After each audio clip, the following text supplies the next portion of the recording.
The 1700s were very unique. I was teaching about Handel, just talking about Handel Messiah as part of my world history class yesterday. And I teach mathematics and science, but I also love history. So I was just talking to some students about history. And I mentioned the work of George Frederick Handel, the Messiah, which was written in 1741. But one of the things I noticed that is interesting is that Handel lived during a time where Isaac Newton and Leonard Euler were actually alive for part of that time, right? So it's like some of the greatest composers and mathematicians all lived during this same time period. So let's just do a quick recap. Johann Sebastian Bach was born in 1685, the same year that Handel was born. Both of them lived till about 1750. We have Ludwig Beethoven, who was 1770 to 1827. And then we have Mozart, 1756 to 1791. And then Chopin from 1810 to 1849. You notice a trend here, a lot of 16, 17, 1800s, right? Then we come over here to mathematicians and physicists. Isaac Newton, 1642 to 1727. 1642 is the year Galileo died, by the way. And then Leonard Euler, 1707 to 1783. And then Carl Friedrich Gauss, 1777 to 1855. What's interesting is that these three are regarded like as the greatest. Some of the, many surveys will put this as the greatest mathematicians.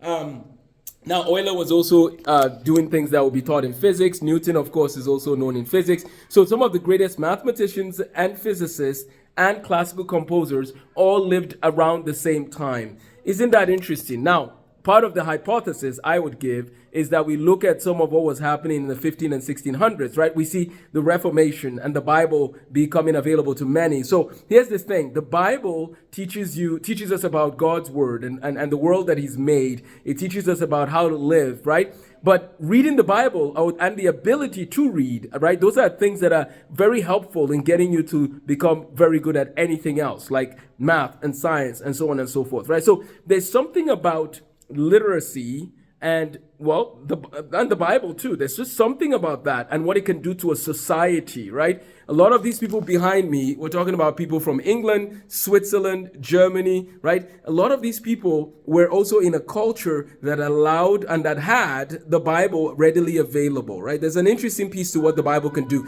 Now, there's a man by the name of Vishal Mangalwadi that has written about the Bible and how it influences society. I actually have one of his books on education as well, called The Third Education Revolution, which summarizes different essays on the topic of education as well. I think we are ripe for an education revolution. I can't believe that some of these people were doing the amazing work they did when they didn't have the technology that we have, when they didn't have as much access to books like we have. We have all these books and resources, and you're telling me that some school districts have 50% of kids that are failing math. They have 50% of kids that are failing English or don't know how to read. There's something wrong here. You can't tell me that we can't raise the bar and help more people flourish if the people behind me flourished without the tools we have today. We have Google, we have AI, we have Khan Academy, we have, the resources we've put together, inspirational mathematics. We can do better as a society, and we can be inspired by these people to inspire students to care. Part of it goes down to a desire to learn and a desire to care about their futures, to care about how to learn what matters, and giving them a vision for life. Some of the people behind me were working hard in their teen years, knowing where they were going in life. I was listening to the founder of NVIDIA briefly today, and it's interesting how someone asked him at the age of 14, did you know what you wanted to do with your life? And he said he had an analytical mind, and he liked to tinker with things, and he liked math. So he had some of the tools figured out. He knew what he wanted to do. He knew some of the tools he had, so it was going to influence the things he could do in the future. Why don't we help kids, teenagers, to sit down and say, what's in your toolkit? Now, there's a variety of fields they could use those tools in, but we can start somewhere and say, what is in your toolkit, right? And then go from there to help them make some decisions about the future. Keeping in mind that, yes, people pivot later in life or change careers, but they have to start somewhere now, right?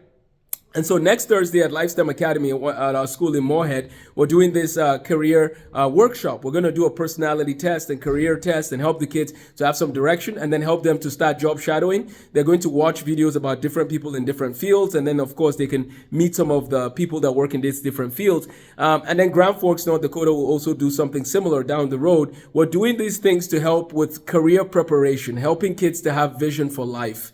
So as Christmas season has come and many people don't have homework, I really want to encourage our young people to spend time reading good books that will help them to think about how to be excellent in the different fields they consider. Anyways, this all started with some of my observations about Handel, Newton, and so on and so forth, and the time frame they lived in. But now we've got to a point where it comes down to how are we helping young people have vision for life.